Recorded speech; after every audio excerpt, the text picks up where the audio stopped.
Keempat, oh memang imperialisme datangnya ialah dari bangsa-bangsa yang lebih pandai dari kita. Imperialisme datangnya ialah dari negeri-negeri yang mempunyai kebudayaan lebih modern dari kita. Imperialisme datangnya ialah dari dunia yang lebih tinggi teknik dan ilmu pikirannya dari kita. Imperialisme datangnya ialah dari kalangan yang lebih pandai menjalankan struggle for life dari kita. Kita mengakui hal ini semua, tetapi kita tidak mau mengakui bahwa sistem imperialisme itu karena itu mendidik kita ke arah kematangan. Karl Kautsky, ahli teori demokrasi sosial yang termasuk itu, di dalam bukunya Socialismus and Colonial Politics bab 3 menulis, tetapi pemerasan kapitalisme itu bukan saja berdasar kepada kekerasan terang-terangan, kepada hak siapa yang lebih kuat, juga bukan kepada perbedaan golongan-golongan,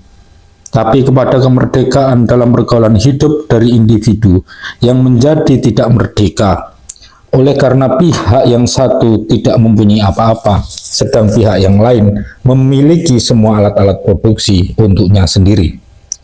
Tetapi orang yang tidak punya apa-apa dengan sendirinya kekurangan pula alat-alat peradaban. Jadi juga kekurangan peradaban. Maka peradaban ini kelihatannya hanya terbatas kepada kelas yang berkuasa saja. Demikianlah kelihatannya seolah-olah buat yang kemudian ini. Kekuasaannya atas proletariat adalah kekuasaan peradaban atas kebiadaban. Kekuasaan kaum intelektual yang terpilih atas rakyat banyak yang tidak terpelajar. The Great Unwashed, sebagai orang Inggris menyebutnya. Dari kaum pemilik memegang keras pandangan yang salah ini, bukan untuk keuntungan mereka, bukan untuk mendapat laba mereka itu. Menurut pandangan yang salah ini, memeras kaum proletar itu, mereka hanya memerintahi kaum proletar untuk kepentingan umum dari masyarakat. Di dalam lingkungan bangsa sendiri, kesusilaan seperti ini berarti membenarkan hak yang lebih tinggi dari orang yang punya terhadap orang yang tidak punya. Terhadap bangsa-bangsa lain, kesusilaan ini dalam prakteknya menyatakan tidak lain dari paham bahwa bangsa-bangsa kapitalis berhak menguasai seluruh dunia manusia. Tuan-tuan hakim yang terhormat, itulah dasar semua omongan tentang semboyan perwalian dari sistem imperialisme atas kami, bangsa yang sekarang bodoh. Dasar semua omongan tentang pendidikan dari tidak matang menjadi matang. Tidak, perwalian itu tidak ada. Didikan itu omong kosong belaka. Didikan itu mere prase.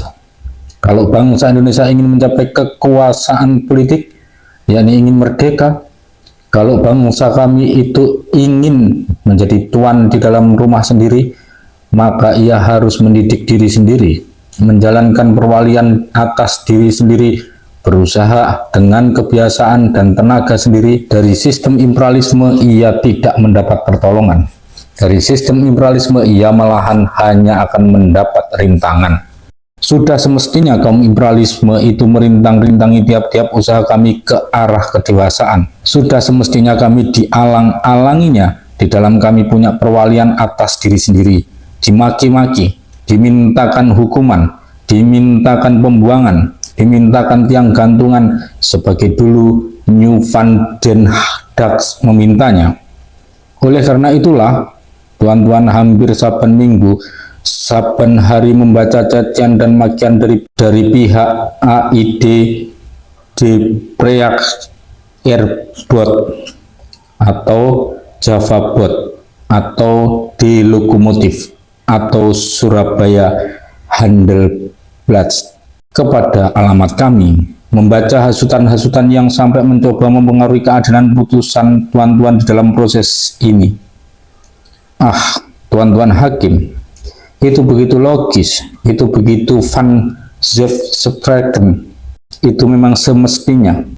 Tuan-tuan mengetahui bahwa AID Preyerbode adalah surat kabar kaum karet, kaum kina, kaum teh di seluruh Priangan.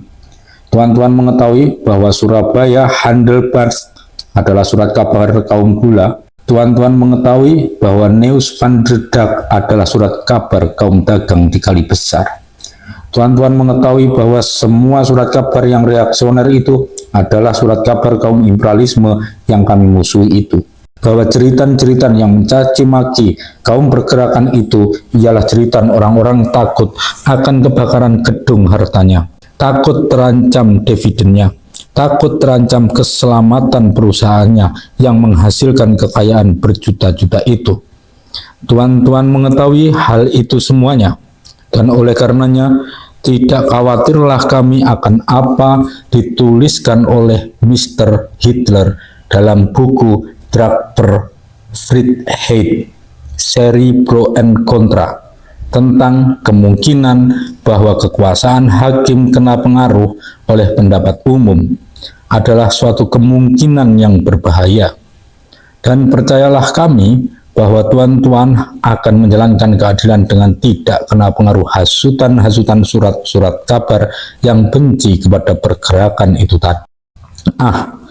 Tuan-tuan hakim, kami sudah biasa lagi akan makian yang memang sudah logis itu. Kami tak heran lagi dengan itu. Kepentingan mereka terancam oleh usaha kami. Mereka tentunya menjadi geger.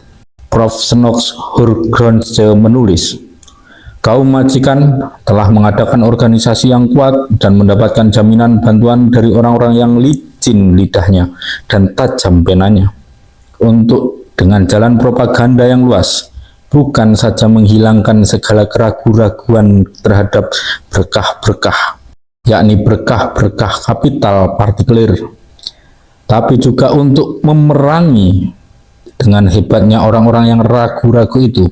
Sekalian surat kabar Eropa di Hindia sekarang berdiri di belakang mereka. Juga koran-koran yang dulu dengan senang hati membuka kolom-kolomnya untuk ratapan hati di dunia bumi putra, tidak keberanian adalah perlu untuk melawan pasukan-pasukan yang diperlengkapi dengan segala macam alat peperangan itu. Dan Tuan Leafgood, bekas direktur di lokomotif, seorang liberal yang tulus hati, yang karena itu dikeluarkan dari The Lokomotif, sudah dalam tahun 1925 menulis bahwa kegegeran kaum imperialisme itu adalah suatu ekstremisme kanan sonder cita-cita yang menjalankan politik duit secara membuta tuli dengan semboyan-semboyan yang memekakkan telinga, dan bahwa tidak ada golongan yang lebih merugikan kekuasaan Hindia Belanda di Indonesia dari golongan yang gembar-gembor ini, yang dengan pura-pura menyokong pemerintah,